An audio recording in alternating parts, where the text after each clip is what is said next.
So welcome everyone.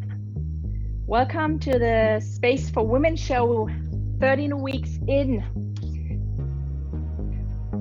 Space for Women show initiative was built up in the initiative of UNOSA Space for Women mentorship network platform. It's been a great ride. It's been a great privilege to have many people from the space and STEM industry contributing to this show. So today we are on series 13 about space entrepreneurship, how female entrepreneurs secure funding. Mrs. Kensei Johnson, Mr. Raphael Röttgen, and our UNOSA Space for Women mentor, Verette Suzanne Brazil. And today's show will be moderated by UNOSA Space for Women mentor, Ana Cristina Gallego Rosa. The show today will give you insights and help you increase awareness of space economy. It will help turn your space-related ideas into a viable business. It will also give you, in the second half of the show, network opportunities for mentors to interact directly and facilitate global collaboration. So thank you again to our distinguished panelists for joining us today. I will give Anna the floor. It's all yours. Hello, everybody. It's a pleasure to be again, also to collaborate with Space for Women show. I would like to introduce our first panelist is Raphael. Raphael is founder of E2MC Ventures. He is ISU alumni from a Space Study Program 2019, and he's going to also to tell a little more about his background now. Thank you. So, Raphael, you have the floor. Thanks, Anna, and thanks, Ian, for inviting me. And also thank you so much for putting me as the first speaker before Candace, because clearly Candace would be impossible to follow and say anything sensible. So I think I have to share my slides. That's how it works. Yes. Okay, yeah, I don't want to dwell too long on my background. Anna already mentioned I'm a founder of something called E2MC, which actually stands for Earth to Mars Capital, although we typically only use E2MC. It's a venture capital firm focused on the space sector that I founded last year. So we're currently structuring a couple of different investment vehicles to invest in space companies. I can't go into great detail for regulatory reasons, but that's sort of the main thing that I'm doing in the space sector. My background is actually at the intersection of finance and the space sector. So most of my career I spent in the financial markets, almost 20 years, a long time ago, starting in mergers and acquisitions at big banks like JP Morgan, and then fairly quickly moving into investing roles, mostly in the public markets, again at big banks on what's called proprietary trading desks, and then in hedge funds. I sort of accidentally slid into the space sector a few years ago, basically via a consulting project for large institutional shareholders of SpaceX. And then I kind of progressively slid into the space sector and never looked back. I now know that it's a common story there. It seems to be a one-way street getting into space. I've never met any person who is a former space person. It's kind of like you in, it seems. So that's myself. So let's jump right into it. I think the topic for today, as has been mentioned, is basically how female space entrepreneurs can raise money. So let me actually kind of start with something which I consider the most bare bones structure or requirements I could come up with. Like if you were to come pitch to me, or I think frankly most other venture capitalists or angels, to try to raise money for your space ventures, what would you need? And by the way, this is completely irrespective of what your gender is or what you consider your gender to be. It's basically three things. You need a credible opportunity of, that for some product or service that somebody actually wants to pay for. It's what we sometimes call product market fit. Secondly, you need a plan how to execute on that opportunity. And given we're here talking about the space sector, which is a deep tech sector, that typically involves some sort of proprietary technology or use of proprietary technology. And thirdly, you need the right team. Now, if we look at those three elements, at least the first two, so, the opportunity that has a product market fit, and then the execution plan, those are completely gender agnostic. The market opportunity doesn't care whether you're male or female or something else, and neither does the execution plan. Like, you still have to come up, with those two right ingredients. When we talk about the team, it's a little bit different. Like these days, certainly when I, as a venture capitalist, look at the team and it's, 10 white, middle-aged white guys, I start asking some questions because, I think maybe you're leaving something on the table here. Maybe there should be some more diversity in your team that would make it a better team. Let's take a step back though now and look what actually the reality is currently in the space sector. So what we've done here, so at E2MC, we internally keep a database of about currently roughly 2,000 space startups across virtually all geographies, a little bit less in China, but other than China, virtually all geographies and all what I call subsectors of space. So whether that's launch or Earth observation or satellite communications or space tourism or whatnot, we try to track these companies and what they're doing and where they are in their financing cycle.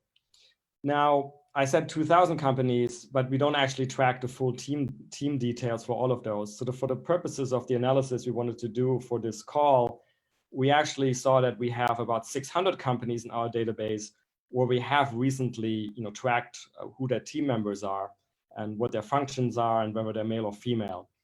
So that's what we used as sort of a starting data set to do some analyses for the purposes of this call. So of those about 600 space companies, there was a total of about 2,800 executives. Now, some of those people have multiple roles. There's the occasional person, he or she might be the CEO of a space startup, but she might also sit on 3 different advisory boards. So we've taken out those, double counted roles that left us with about 2,400 executives. And then we try to basically assign a gender to each of these 2,400 people. We didn't do this manually. I didn't want to, punish my junior staff with doing this over the weekend. So we actually used an automated algorithm to do that. In fairness, the automated algorithm is much better with European names than with Asian names. But in any event, we were left with something like 2,300 people that have some sort of senior roles in space-related companies, those 600 companies we were talking about. So now you could take a guess of how many of those are female and how many of those are male percentage-wise. And I'm going to flip to the next slide in a second while you're guessing. And here we go. It's about 14% female and 86% male. That's probably not a big surprise to many people. I mean, it's got a fame as a male-dominated sector. We've done some further analysis where we've tried to look at specific roles, which is on the next slide. One, we tried to look at anybody identifying him or herself as a chief executive role. And as a second analysis, we also try to look at anybody identifying him or herself as a founder or co-founder to see whether that would move the numbers significantly. So I flip to that slide. And you see it even got slightly incrementally worse, but it's roughly the same, right? So it's 12% female for CEO titles and 13% female for founder or co-founder titles. So that's actually, you're talking about a ratio of 1:6 or 1:7 here, female to male. And that's obviously something that really, in keeping with the UN SDGs, we should change over time, starting from STEM education, because it just cannot be the case that is like the best kind of teams you can come up with. And there's also occasional research which validates this. So here's an example from the Boston Consulting Group from 2018. They looked at a number of startups in the US, and they actually found that while women-owned startups actually after a certain time generate slightly more revenue than male-founded startups, they have a much harder time getting funding. So and there's similar research like this in one of my previous roles in the financial markets, which was in public equity hedge funds. I remember there was a similar study that basically was saying that actually female hedge fund managers were performing better than male hedge fund managers at a statistically significant level. Now, I'm not sure, I haven't read all of these studies in detail. I don't know whether they're all like really academically valid, but I know that I believe that there shouldn't be a difference. You know, I think there should be like equal performance between males and females. That should be the starting point. And this ratio, which we've seen here of 1:6 or 1:7 in favor of males, doesn't make any sense to me. Now, we've also looked into more detail then in this database that we use to do these analyses of, like, just to remind ourselves who are some of the, you know, prominent women in the space sector right now. Actually, the first block here on top of the page, that's not coming out of the data set, because the data set was really space startups. And clearly the first 3 companies here are not startups.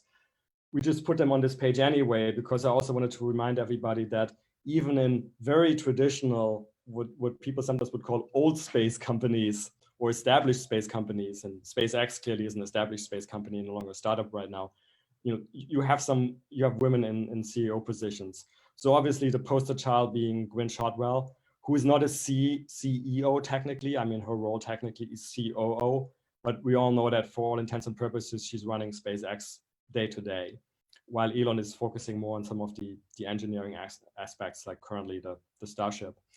Marilyn Hewson at Lockheed, I think that's remarkable. I mean, if you had to kind of think about who is the most prominent US aerospace defense giant, you'd probably say Lockheed, with all respect to Boeing and Northrop Grumman. And it's run by a woman, Marilyn Hewson.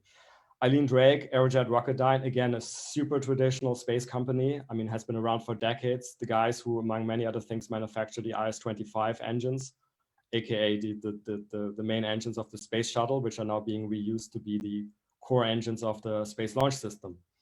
And then the second block, you just have examples, and they're really just examples of women in founder and CEO roles at some well-known space startups.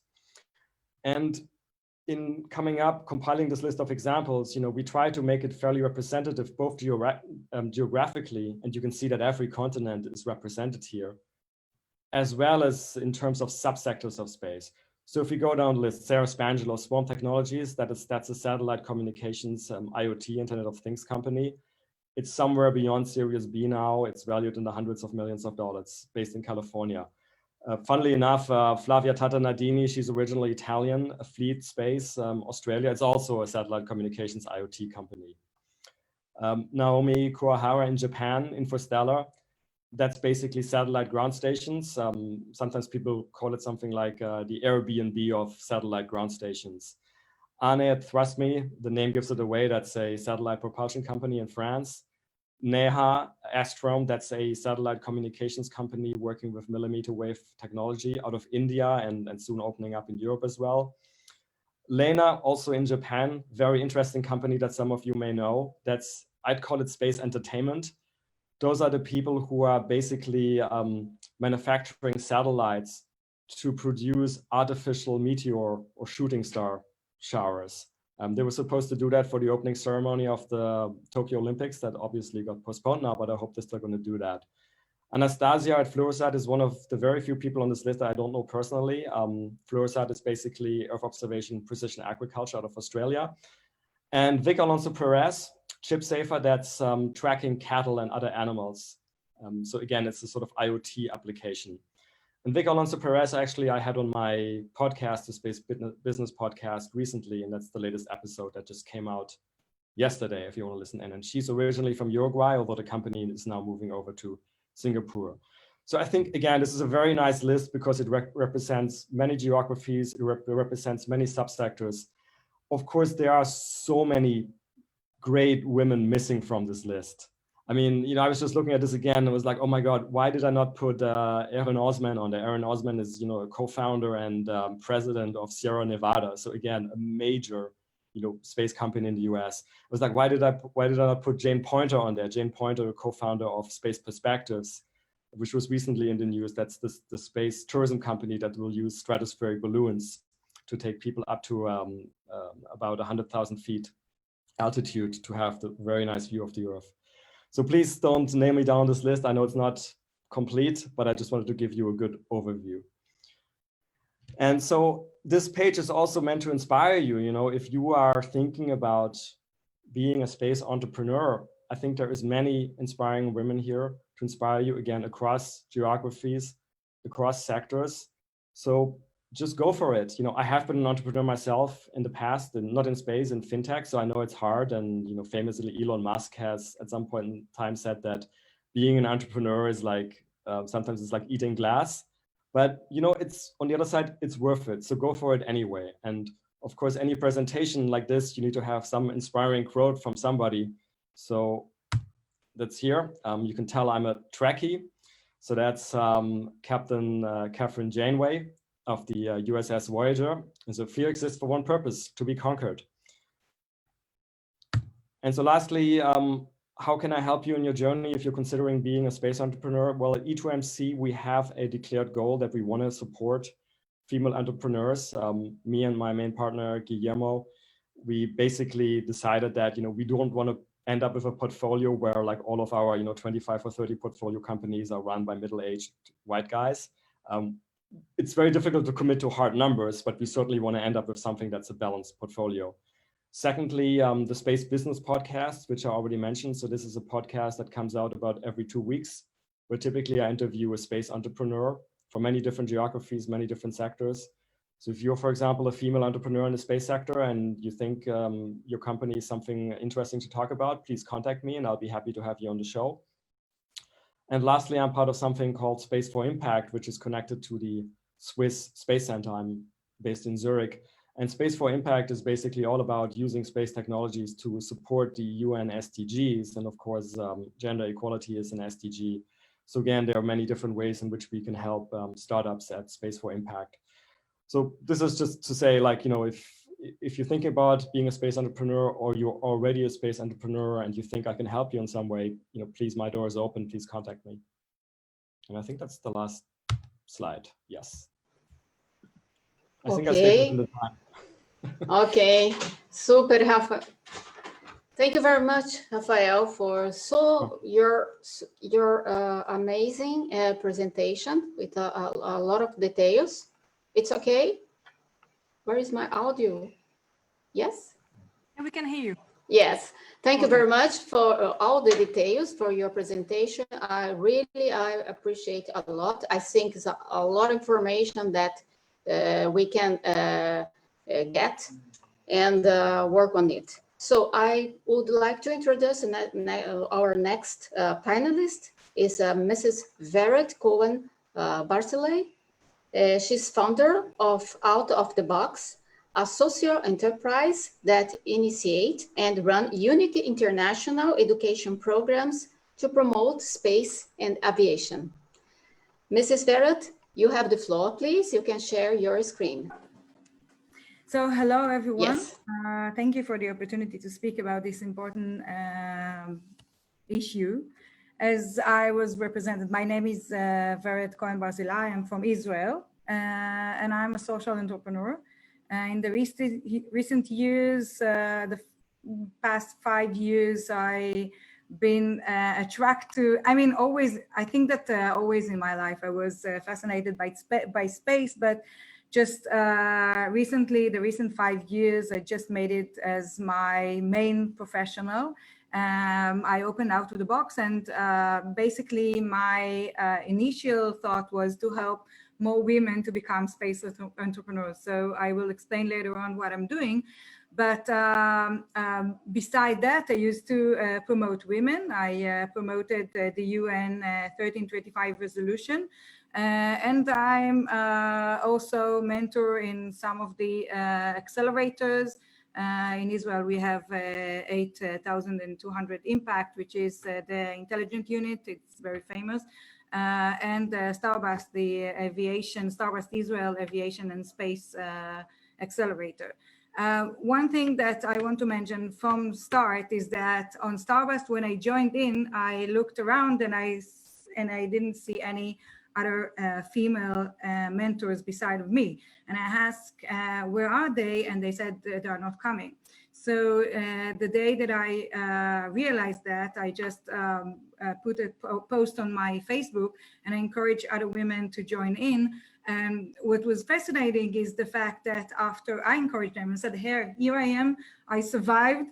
it's okay, you can join in. And most of the questions that I received were that I don't think that I qualified enough to be a mentor, or do you think that they will accept me? So we will speak about it later on, but those are the things that I think, or I know that really holding women into succeeding into this world. And of course, I'm also a mentor at Space for Women. Okay, so why space? I think that it's very obvious, at least I hope that it's obvious for anybody that joined this program now. But of course, it's a rapidly growing market. As analysts predict that it will grow to $1 trillion within the next 20 years. So this is the best period and the best time to invest or to open something in space. But also I think that space is an opportunity now, because the new space, it's opened so many opportunities to other females, not just females, but people from other, not, the traditional space industry to come in. It can be designers or architectures and many other people that not always thought that space is related to them, but now it opened up, especially if you think about space tourism and so many things that are opening up to other types of people that were interested in space but were not physicists or astrophysicists or something like that. But the problem is that, as we saw in the presentation before me, that female entrepreneurs are just between entrepreneurs in general, not just space entrepreneurs, between 9 to 11% from the population, which is very, very low. And if we are thinking about women CEO represent in the leaders in the aerospace and defense, then we had wonderful names that and very respectable names over there, but there are only 19%. And again, between 20 to 22% women present the space industry. So the numbers are very low, and we need to change that. What else do we have? In the UK, only 1% of the venture capital goes to women. So let's imagine that you are an entrepreneur, you're interested in space, you are going for it, and then you are coming to the venture capitals and you want to recruit some money, and wow, just only 1% in the UK get the money. And as you can see, and if you want the follow-up money, then again, you have less odds than male to have the follow-up money. Let's see what's happening in the world. Well, the startup ecosystem, yes, we see some improvement. It grew, it increases to 3 billion in 2019, but as you can see, it just represents 2.3% from the US startup ecosystem and only 3% from the global capital. So again, as you can see, the numbers are very low. So what can we do about that? And I think that even though the numbers, I still think that if we will have more women trying, getting on the road and taking the lead, we will see more possibilities that are rolling into women and more funding that are coming to women. So if we will not be there, then we will not create the opportunities, and we have to think about that. And I meet every day many female, especially, that they are saying, I have an idea in my mind and I want to do something about that. And my first advice is, if you have something and you are strongly passionate about that, get on the road.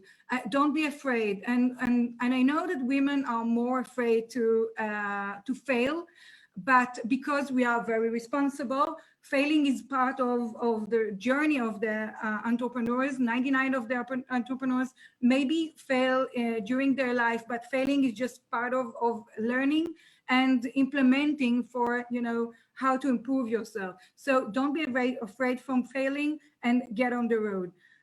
What else? Find female mentors. So you can use the Space for Women UN networks, or just, around you, because sometimes if you have mentors from other country, not always they will help manage to help you. If you are from the Middle East, then sometimes the culture is different. So find female mentors within your society and also someone to aspire to. Okay, so if you see some role models, don't hesitate and try to contact her and say, hey, you are my role models. I want to learn from you how to be you.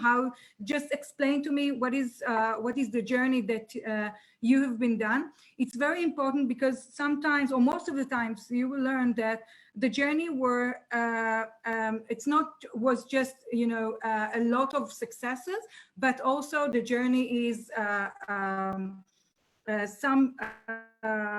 many of experiences and people that help in the road and also failing. So when you find female that you want to aspire to become, know their roads, because most of the time you just know what made them to success, but you don't know how hard it was. And it's important to understand how, the difficulties. Build your network. So that is something that I can say that's very, very good, not only to strengthen your confidence, because sometimes when you get a no answer, you are like, you don't, you feel, I don't know, maybe it's not, this is not something that I need to do. Maybe I need to, go in other direction. But the networks will help you to boost your confidence. It just said, hey, this is just, one failure. Let's move on, and you will see that things will manage next time. But network can be also a source for fundraising. So crowdfunding is something that if the bank is, turning you out, then you can go to your community and say, help me to fulfill my dream. And I met many female that recruited their money in this way. Believe in yourself and in your business. The longest road, you will have probably at least a year, maybe 2 difficult years in which you will have to, believe in yourself, and you sometimes will be the only one that believe in yourself. I mean, sometimes people will not understand what you're talking about. They don't share your vision. But if you believe in yourself and in your business, the difficult time will over, and people will understand you. They know you better, they know your product, and then it will be easier for you in the next road. That if you don't believe in yourself, you will never manage to overcome those difficult times. Practice your storytelling skills. This is very important because investors invest in people. They like the story. Make it, even if you're just having some product, make it a story. Just tell them why the world need it, why you need it. Be clear about what you ask. And this is something very, very important for women. Sometimes we don't ask for money. Sometimes we are ashamed, embarrassed to speak about what kind of numbers, how much money do we need. So be very clear about what you need, and don't be afraid to say that money is one of my targets, one of my goals, and target it. Because if you just say, okay, I just want to make good in the world, which is fantastic because many women really relate to social issue. But if you just say that and you don't target money, it will be harder for you to fundraise. Be creative. You have to be creative into fundraising money and into think, out of the box, especially if you are, you're just in the beginning of your road and nobody knows you. It's just your first startup. So try to be creative. Sometimes creativity will give you the opportunities. And don't judge yourself too severely. I just talked about it. Women often do that. They do that. They don't, they are afraid to, for example, apply for funding. They are afraid to apply for competitions. They are afraid because they always feel that they are not too good. I'm not, you can see that in work, for example. So less women apply for work, even because they are convinced that they are not qualified enough. So don't do that. Try, even if you fail, nothing happened, but at least you tried. Okay, so we talked about how we how we will change the the numbers. And I really feel that we have to change the numbers from a very young age. So what I'm doing now, and this is part of my entrepreneurial educational startup, is that I'm educating young girls and boys, but also girls, to be space entrepreneurs. And I was lucky to associate with chief scientists of NASA Ames. So they're supporting us. And as you can see here, you can see 16, 15 years old boys and girls sitting in NASA Ames and having some business argument about space, which is something that you don't see every day. But I think that once I don't know if you can see those girls, but once you put the girls in the middle of the table, because girls usually go in the back. Okay, so when they have a meeting, they usually will not pick to sit near the table. So when you put them over there near the table at 16 years old, she will know later on, when she will become the entrepreneurs, where to sit, which is very important because it's an important statement. When they're pitching their ideas on stage in front of 100 people and professional people, when they are doing it, when they are just 15, it gives them the confidence, and they understand that their voice is very valuable, which is important. As you can see here, we have 3 girls and 1 boy, but this is not the situation in the job market sometimes, and they do learn how to raise their voice, even if it's just 1 girl among many boys, which is very important, because those are the issues in which preventing females entrepreneurs, or just females, to move ahead and and to overcome some of the challenges. Those are challenges. They don't like to be the only girl in the room. They don't like to be the only professional, but now they have to be trained. Even though you are the only one, don't be afraid and move on, and again, use your network, your outside network, to help you to to succeed in those challenges. And I think that it's very, very important. And we see that we have 55% girls participating in our program and managing to go into the final competition and to pitch in front of chief scientists. So I'm always, ending my lecture, because I imagine that I don't have too much time. I'm looking for, the next figure females. I know that we have the CEOs and everything, but it's not, the entrepreneurs figures. I'm looking for, I just really want very soon to have some female figure in the middle of those amazing guys over there. And last advice, don't lose hope. Even if the journey is hard, don't lose hope, because think about it. If you have just 9%, every female entrepreneurs that lose hope, it just decreased the percentage. So we need you over there, and we need as many women, to join us and in this fascinating and important journey.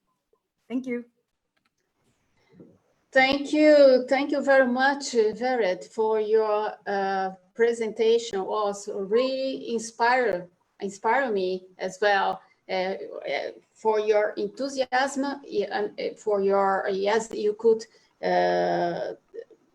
transmit us the importance to believe that you can do.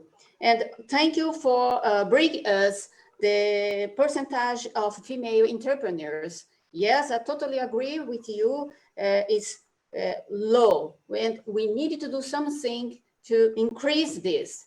So I hope in this, now in our conversation, we can also try to find a way to increase this. Okay. So thank you very much again, Vered.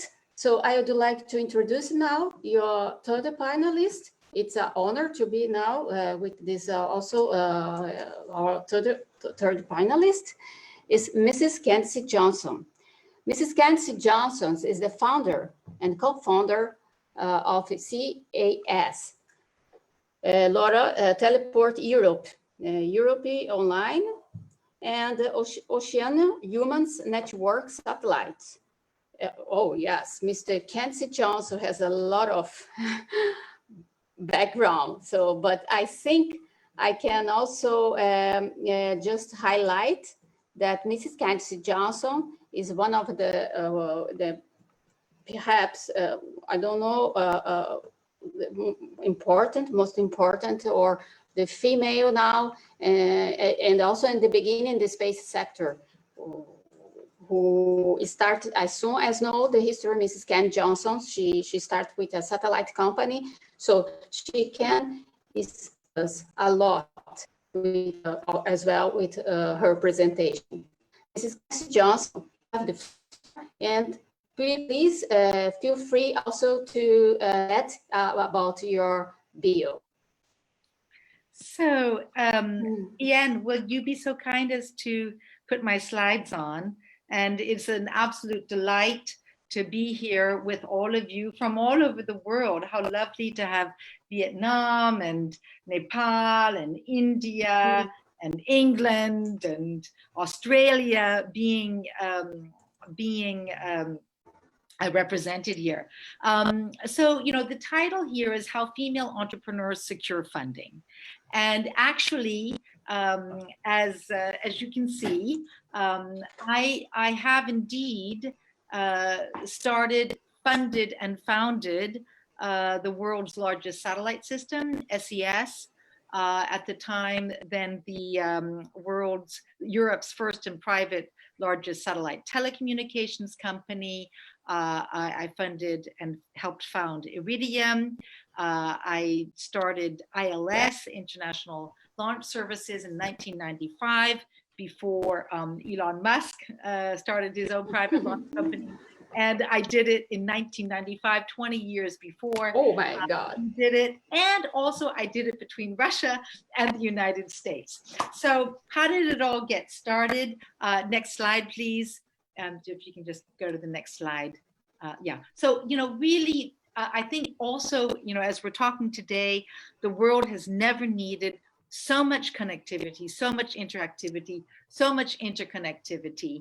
And, you know, I do believe that this is the golden era of space. And it is also, you know, that we are going to harness it with the power of women. Next slide, please.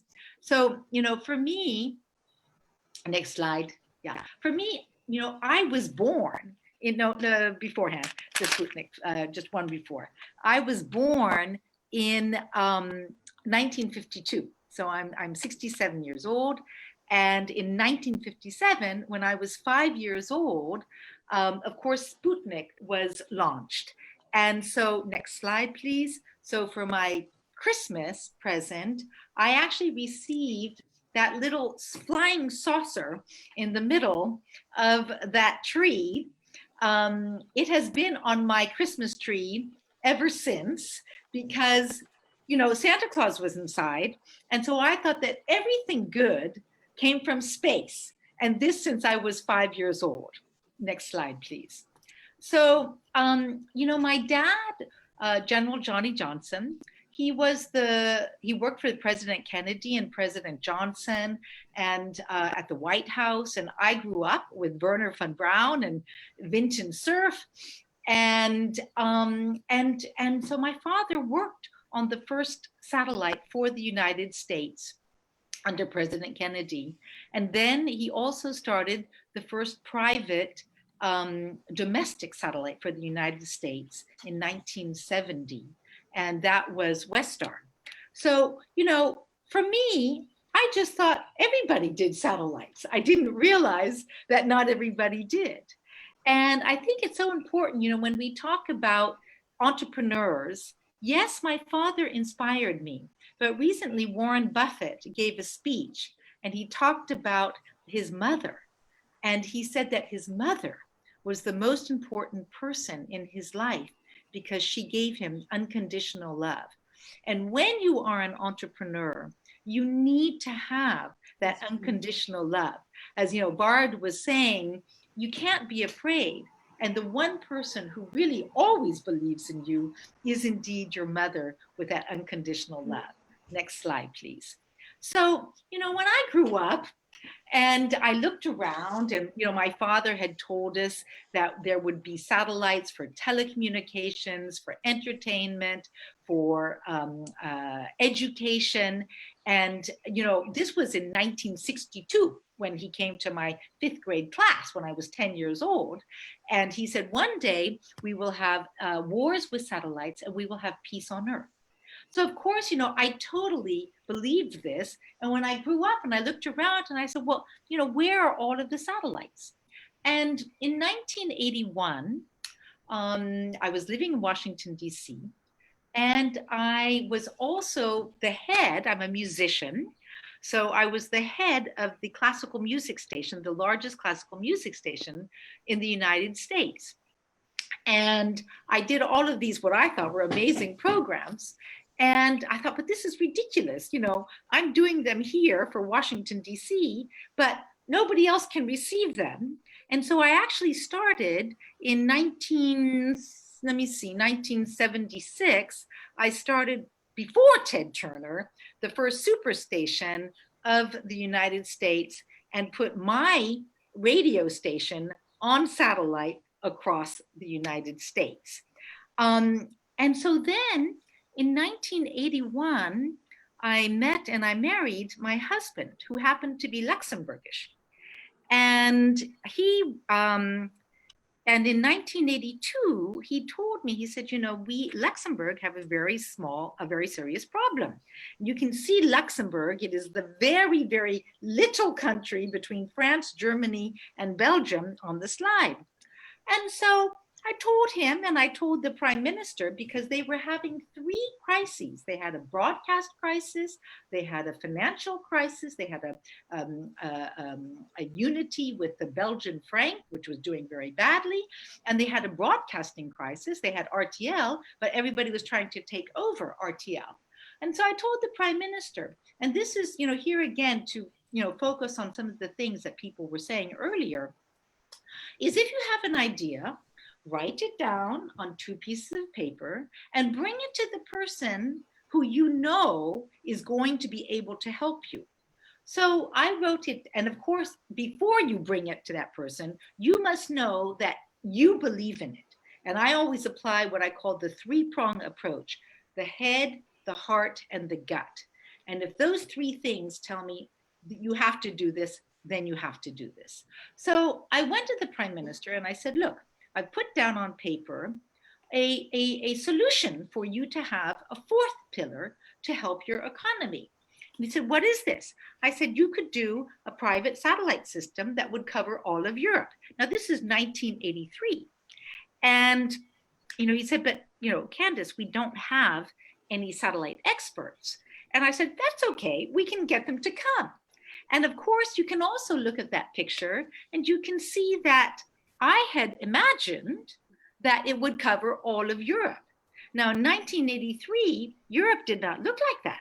There was a line drawn right between that. There was Western Europe and there was Eastern Europe. But if you're a satellite person from the word go, and I was, you don't see boundaries. You don't see barriers. And if you're an entrepreneur, you don't see barriers. You just see opportunities.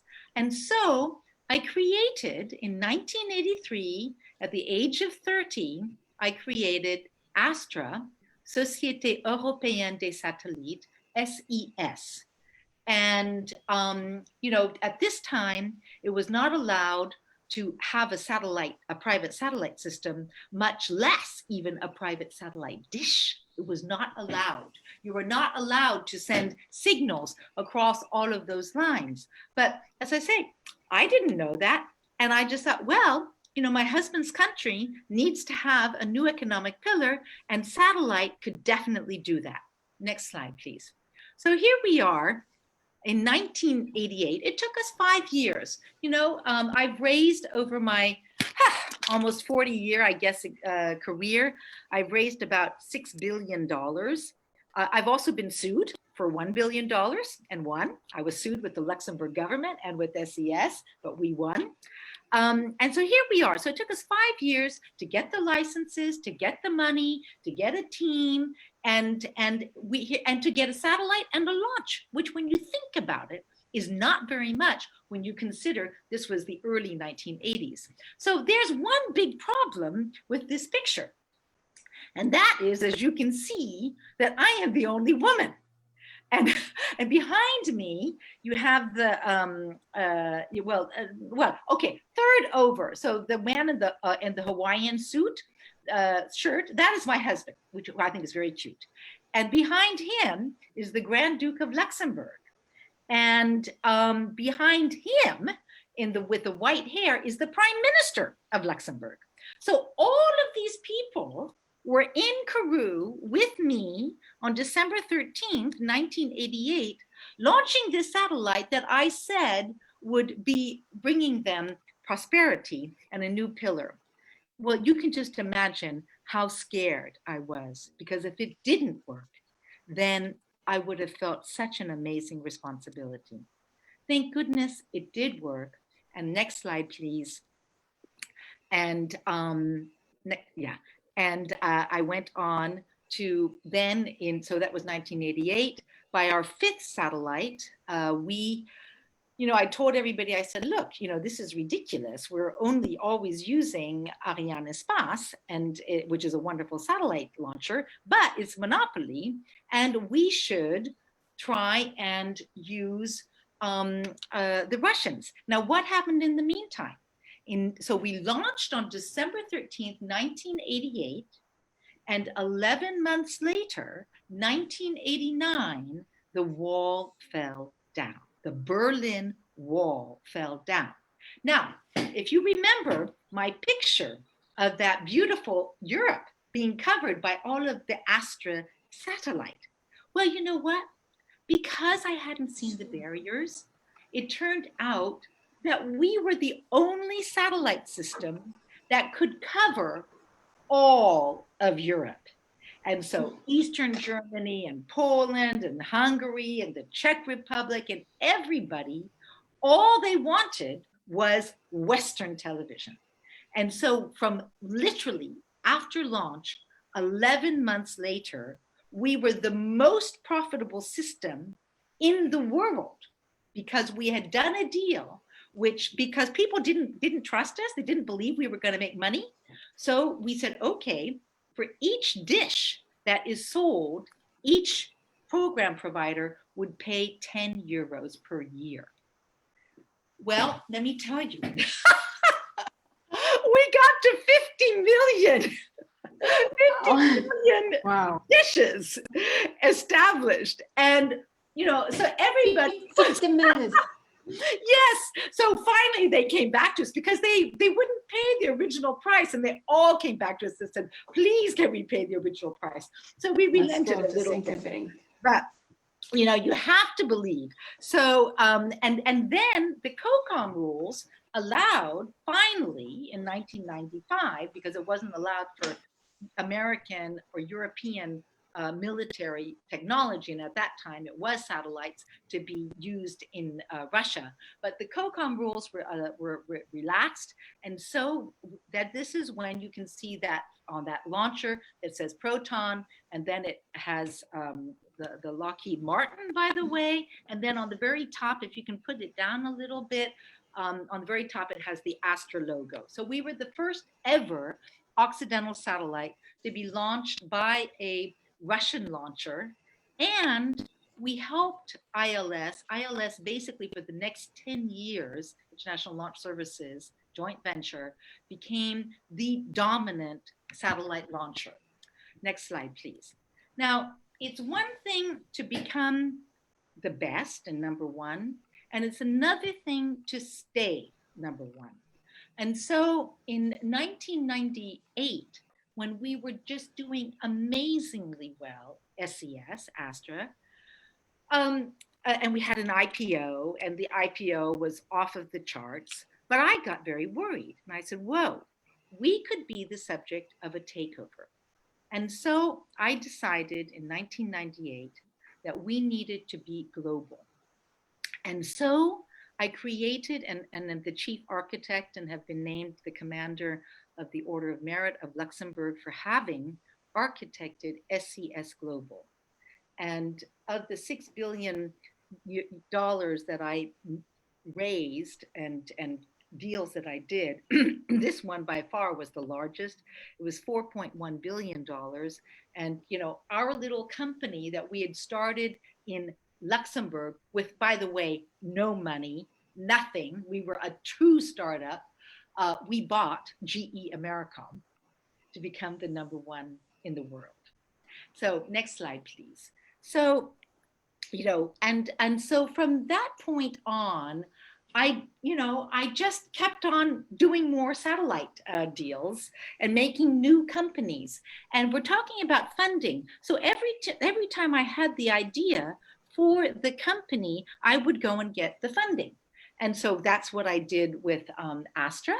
And people, you know, some people laughed, but I didn't care. I was 30 years old.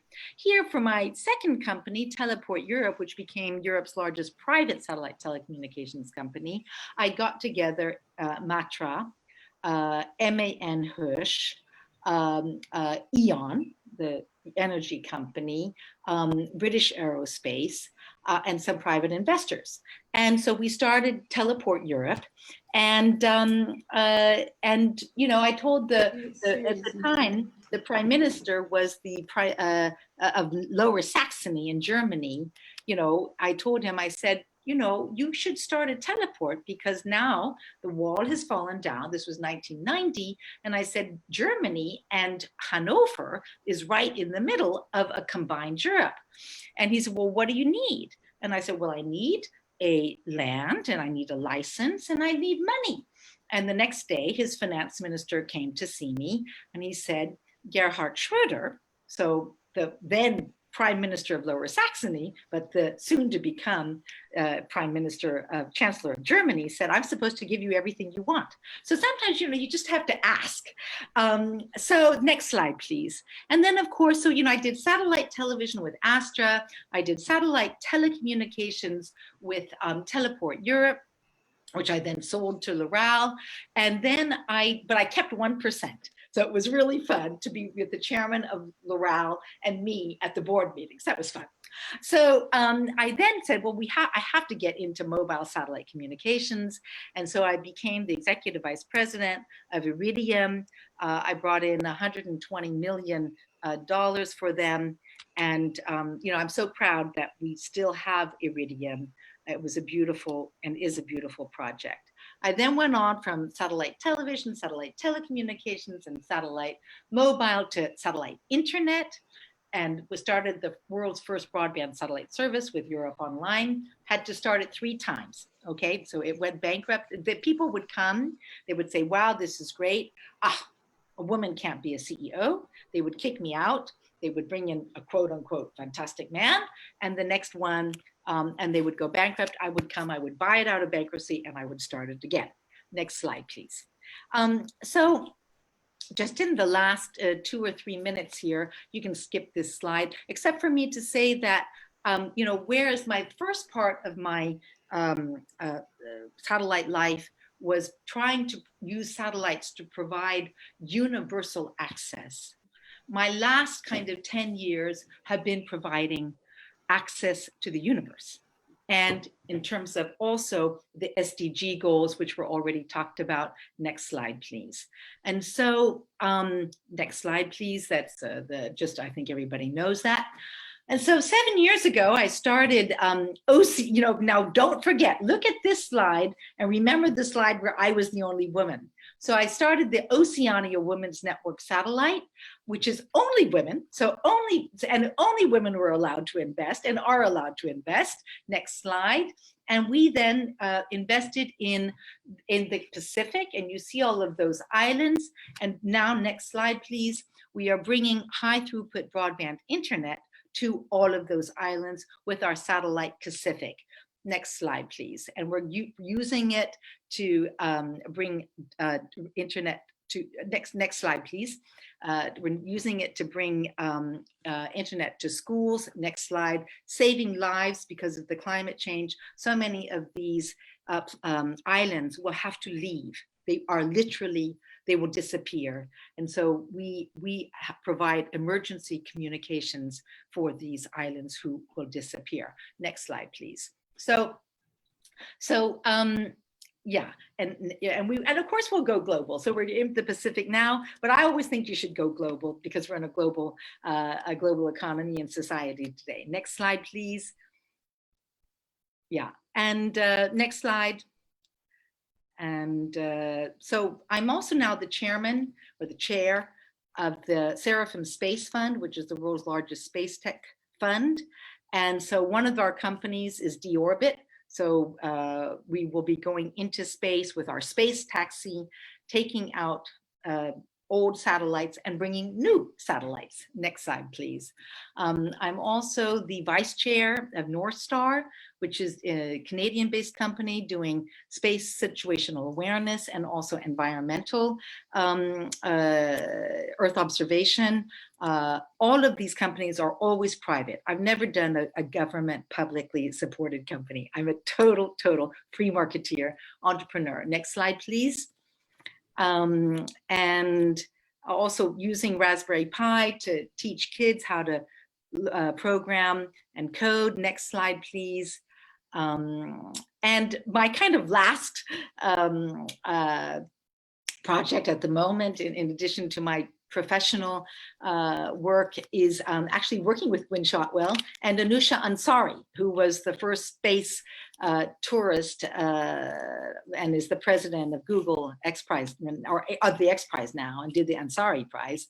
I'm working with the three of them because what we're trying to do, and Astronauten, is to make the first female space crew on the space station with Astronauten. And I'll close now, the last slide, if you'd be so kind. And that is, you know, when I was 24 and doing one of my first deals, and I had the idea for the Steinway Hour, I went to Mr. Steinway and I said, I crashed a party where I knew he was going to be. And I said, I have this great idea for the Steinway Hour. And he said, oh, well, fine, you know, send it to me. I did 2 pages, the whole bit, and proceeded to call him for the next 6 months. And he never answered. And finally, I used the old trick. I was only 24, so I didn't know. And I called him at 7:30 in the morning when the secretary wasn't there. And he said, Miss Johnson, and he did answer the phone. He said, did you believe my secretary when she said, I wasn't there, I was on the phone, I was in a meeting? And I said, yes. And he said, okay, we'll do the Steinway Hour with you. Now, the moral of the story wasn't that I was persistent or that I persevered. The moral of the story is that I really did believe the secretary. And you have to believe in what you are doing. And if you apply that, you know, head, heart, and gut approach, you will succeed. And so I look forward to hearing from all of you about your projects. Again, I am going to have to go, but please, and Anna, and thank you so much for inviting me. And please give my email address. I'm not a big LinkedIn person. Please, as Hien knows, give my give my email address to everybody. Okay. All of the people who would like to have a mentor. I do Saturday morning Skype sessions. Thank you. Every Saturday morning from 9, 10, and 11, 1 hour each. Be very happy to mentor some great new women entrepreneurs. Okay. Thank you so much. Thank you. Thank you so much, Candice. Thank you, everyone. It's 5 p.m. Thank you. Last group picture before Candice has to leave. Thank you, everyone. Thank you, Candice. Thank you. Have a great evening, night, day. Okay. Bye. Thank you very much, Candice. Okay. Bye. Yeah, Bye. we're gonna hang in now and do Q&A with Berit and Raphael. Thank you. We have a lot of Take questions care. here in the chat. Any question you have, unmute yourself, get on video, else we're gonna read them out of the chat here. So Tang Nguyen from Vietnam is asking, should we encourage private company to invest in space economy like SpaceX? Raphael, for you? Sorry, I'm not sure I got the question exactly. Should we encourage private companies to invest in space economy like SpaceX? Well, I think in general, as Candace and others have said, I think we're at a very interesting moment in space for a variety of reasons, including that large cost decreases of accessing and operating in space. So for companies that have a credible business proposition, it absolutely can be a good idea to invest in space. Yes. Sasida Momo, she's in class 12 and she's asking, I want to be a rocket scientist. What can I do? I need a mentor, but in my country, it's totally impossible. Here, no one is connected with space related any sector. Can this program help me? Which country are you from, Sasida? In that case, you want to go on the UNOSA website and go on the Space for Women Network Mentor website. There you can see all mentors' profile, and then you can request to be connected with any of those mentors. That would be the answer to your question. Gemma Griffiths is asking, from England, is asking, oh, no question there. Vasu is a theoretical physics. In order to enter space industry, they mostly prefer engineer graduates. Any advice? Just waiting to join my higher studies after this pandemic is over. And I know a lot of women who are not engineers but passionate about space. What's your question there, Vasu? Okay, we go to the next. Are there any more questions? I have a question. I have a question Anna? just for, Yeah. yes, for Rafael. Rafael, thank you very much for your presentation. So you brought us detailed information regarding the scenario of a female entrepreneur around the world, and also the criteria for a woman entrepreneur must have when they are going to pitch in front of an investors, not only female, but for all entrepreneurs. So you stressed the point to show the opportunity of the market and to have this plan for how you're going to go to this market, and also to show your good team. But I think there is one more thing that maybe investors could be much more looking for, that is the return of the investment. Am I right or not? Yeah, sure. I mean, that's a given, and it's sort of like that would come out of, if you have the right market opportunity, and we think that there's an execution plan in place, including then the right team. We as investors, we go away and make our calculations what we think the potential returns might be. Yes, and you're absolutely right that obviously that has to be of a certain size. Sorry, and I should point out, it has to be of a certain size in percentage terms, in terms of IRR you have over time. So that's going to depend a little bit on whether it's a seed stage company or Series A or Series B. Okay. The earlier on, obviously, the higher the return has to be.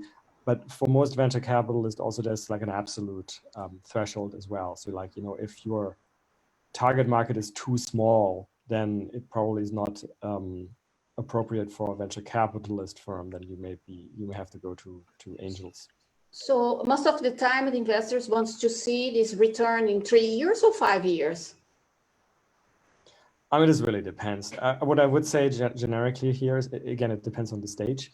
But let's say we're talking about seed stage, where probably most of the space startups are at seed stage.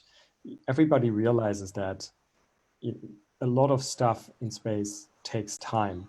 So, if you look at it another way, many venture capital funds, even outside of space, but then specifically if you're doing space, they're structured to be 10-year funds. So that gives you an idea of like the types of timeframes people are looking at. There might be some business models which are profitable much more quickly. Let's say if you have satellite, data analysis, and you're just using somebody else's satellite data, you don't have to launch your own satellites. Maybe you can have a much quicker return, right?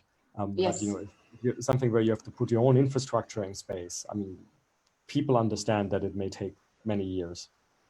Okay, thank you very much, Rafael, for your information. So I'd like to thank you also, Vered, for your presentation to also to inspire us and to transmit us that we need also to believe in our product, to believe that we can do.